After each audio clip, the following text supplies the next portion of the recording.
सतनाम साहिब बंदगी सभी भक्तात्माओं को, सभी साधु संत समाज को। ये वाणी सदगुरु कबीर साहब की निरंजन के माइक चमत्कारों का वर्णन यहाँ पर करती है। माइक अवतारों का वर्णन, यानी जितने अवतार निरंजन के द्वारा एवं विष्णु के द्वारा लिए गए हैं और संसार में आए हैं और जिन्हें संसार जानता है, उसके बारे में सदगुरु ने यहाँ पर वर्णन करते हैं। तो आइए जानते हैं साहब की वाणी। सबसे पहले साहब की वाणी को परखो, इसके बाद में अनुवाद में समझेंगे। साहब ने क्या बताया? संतो आवे जाए सो माया, है प्रतिपाल काल नहीं वाके, ना कहू गया ना आया। का मकसूदन मच्छ कच्छ ना होई, संखा सुर ना संघारा। है दयाल द्रोह नहीं वाके, कहूं कौन को मारा। अर्थात परमात्मा को किसी ने, परमात्मा ने किसी को नहीं मारा। वह करता नहीं बारह, कहा धरण धरो नहीं भारा। ई सब काम साहिब के नाही, झूठ कहे संसारा। खम्ब फोर जो बाहर होई, ताहि पतीजय सब कोई। हरणा कुश नख वोद्र विदारा, सो करता नहीं होई। बावन रूप ना बलि को जांचे जो जांचे सो माया। बिना विवेक सकल जग भर में, माया जग भर माया। परशुराम छत्री नहीं मारे, ई छल माया कीना। सतगुरु भेद भक्ति नहीं जाने, जीव ही मिथ्या दीना। सिरजन हार न ब्याही, सीता जल पाषाण न बंधा। वह रघुनाथ एक कै सुमरे, जो सुमरे सो अंधा। ठीक है, समझते जाइए। वाणी अभी समाप्त नहीं हुई है। गोपी ग्वाल ना गोकुल आया, करते कंस न मारा। है मेहरबान सब हिन को, साहेब ना जीता ना हारा। वह करता नहीं बोध, कहाए नहीं असुर संघारा। ज्ञानहीन करता के भर में, माया जग भर माया। वह करता नहीं भय निकलंकी, नहीं कालिंगी मारा। ई छल बल सब माया कीना, जति सती सब टारा। 10 अवतार ईश्वरी माया, करता कह जिन पूजा। कहाँ कबीर सुनो हो संतो, उपजय खपय सो दूजा। इस वाणी को ध्यान से समझिएगा और ध्यान से समझने के बाद में आपको समझ में आ जाएगा ये सतगुरु की असली वाणी है। और असली वाणी से ही आप लोगों को समझ में आएगा कि सतगुरु कबीर साहब का ज्ञान कैसा है और सतगुरु कबीर साहब ने क्या क्या बयान किया। यानी आप लोगों को असली वाणी से ही सारी बातें सतगुरु का प्रसिद्ध समझना चाहिए और नकली वाणी को नहीं। तो यहाँ पर वाणी आपने देखा कि एक 12-15 कड़ाई की वाणी है। चलिए जानते हैं साहब ने क्या बताया।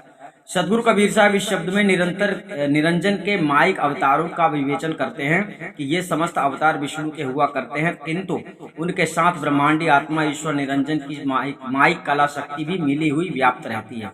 अतः सदगुरु कहते हैं 10 अवतार विष्णु ने धारा, 3 में भूला सब संसारा। 10 अवतार निरंजन कीना, जासो सब जग भयो अधीना।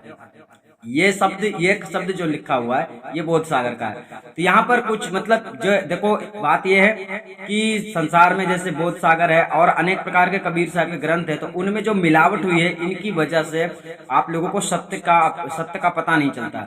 लेकिन यहाँ पर जरूरत जो मूल चीजें हैं, कुछ अच्छी चीजें हैं, सही चीजें हैं, उन चीजों को यहाँ पर ले लिया गया है। ताके अन सकल अवतारा, रामकृष्ण तामे शब्दारा। यानी ऐसा नहीं है कि सदगुरु कबीर साहब के समस्त ग्रंथ झूठे हैं, परंतु फर्क यह है कि समस्त ग्रंथों में मिलावट हुई है और कबीर बीजक में मिलावट नहीं हुई है। जितनी सत्यता कबीर बीजक से आपको मिल सकती है, उतनी सत्यता आपको किसी भी ग्रंथ से नहीं मिल सकती है साहब के बारे में। सदगुरु कहते हैं कि हे संतो, जो संसार में आता अर्थात अवतार धारण करता है और वह किसी की रक्षा करता तथा किसी का संहार करके पुनः चला जाता है, वह ब्रह्मांडी आत्मा निरंजन ईश्वर की माइक कला शक्ति है। अतः वह असली महाचेतन सत्पुरुष परमात्मा नहीं है, क्योंकि तन धरि प्रकट पुरुष न होई। अर्थात जो शरीर धारण करके प्रकट होता है वह असली परमात्मा नहीं हो सकता है।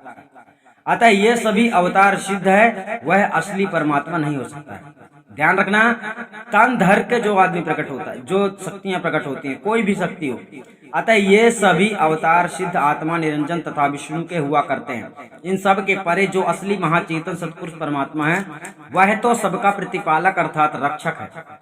अब यहाँ समझना, उसका कोई काल नहीं है, अर्थात उसको कोई नष्ट नहीं कर सकता है। वह कहीं ना आता है और ना कहीं जाता है। इस बात को भी जरा ध्यान से नोट करना कि जो लोग परमात्मा को बुलाने का प्रयास कर रहे हैं, सोचते हैं हम ऐसा वैसा जाप करेंगे परमात्मा प्रकट हो जाएगा, तो यही बात आपको समझ लेना है कि वाणी पहले से बता चुकी है और यहाँ पर अनुवाद है उसका, वो कहीं आता है ना कहीं जाता है। ठीक है, अर्थात वह न उत्पन्न होता है और ना विनाश होता है। अब जो लोग कहते हैं सब प्रकट हो गया है, वही उसी की बात यहाँ पर आपको समझना है कि वो लोग गलत बोल रहे हैं, क्योंकि वह कभी प्रकट नहीं होता है। ठीक है, क्योंकि यहाँ पर बताया गया वो उत्पन्न नहीं होता है। हम भी आपको वही कह रहे हैं कि वह ना प्रकट होता है ना वो गुप्त है, बट ये है कि आप लोग जानते नहीं। ठीक है, वह अनादि और अनंत है, अतः उसका अवतार नहीं हो सकता। उसका मत्स्य और कच्छप अवतार लेने से क्या प्रयोजन है? उसने शंकासुर दैत्य का संहार नहीं किया। वह साहेब तो दयालु है, ठीक है। उसको किसी से द्रोह नहीं है, तब फिर बताओ उसने किसको मारा है, अर्थात किसको नहीं।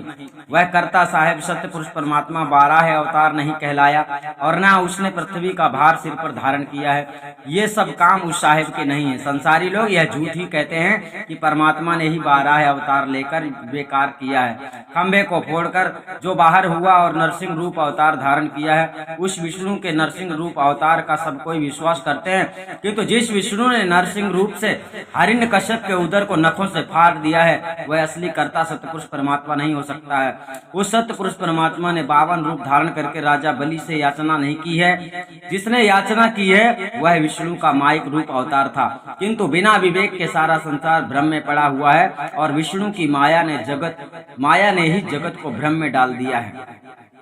उस सत्य पुरुष परमात्मा ने परशुराम रूप धर के क्षत्रियों को नहीं मारा है, यह छल तो माया ने किया है। अवतारवाद में विश्वास करने वाले हे मनुष्यों, तुमने किसी भेदी सतगुरु से असली सत्य पुरुष परमात्मा के भक्ति के भेद को नहीं जाना है।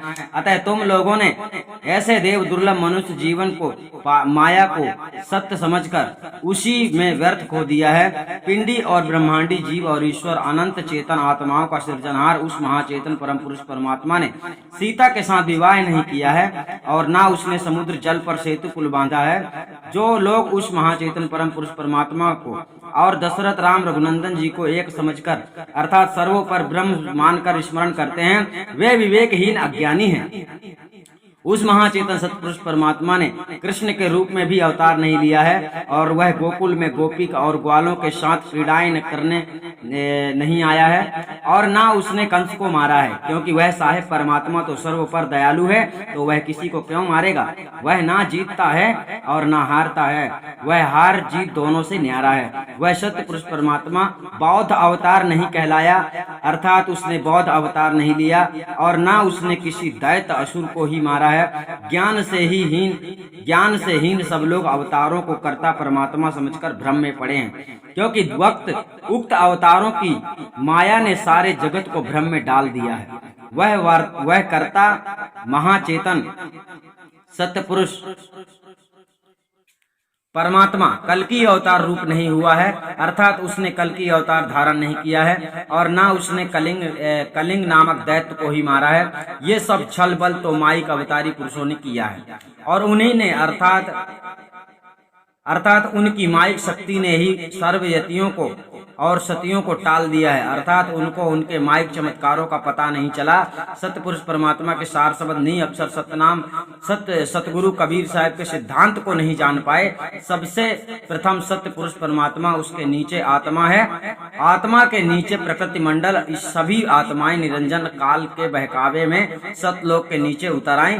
10 अवतार निरंजन की माया है। इसी माया में सारा संसार बंधा हुआ है, आगे का रास्ता नहीं पाता है, सतगुरु के उपदेश को ग्रहण नहीं करता है, काल के जाल में जाता है एवं जन्म मरण दुख को सहता है। यहाँ पर सतगुरु कबीर साहब ने बहुत ही अच्छी बात बताई है। समस्त निरंजन के अवतारों के बारे में अपने वाणी से सतगुरु ने सिद्ध किया, यानी सतगुरु की असली शिक्षा क्या है, सतगुरु की वाणी ही सिद्ध करती है। पर फर्क ये है कि आप लोगों को ये नहीं पता चलता है कि सतगुरु की वाणी असली है कौन। तो आप लोग सतगुरु के ज्ञान को अच्छी तरह समझने के लिए चैनल पे बने रहिए और ज्यादा से ज्यादा शेयर कीजिए, ताकि सब लोगों को सतगुरु कबीर साहब का असली ज्ञान समझ में आ जाए। सतनाम साहिब बंदगी हम आपको मिलेंगे।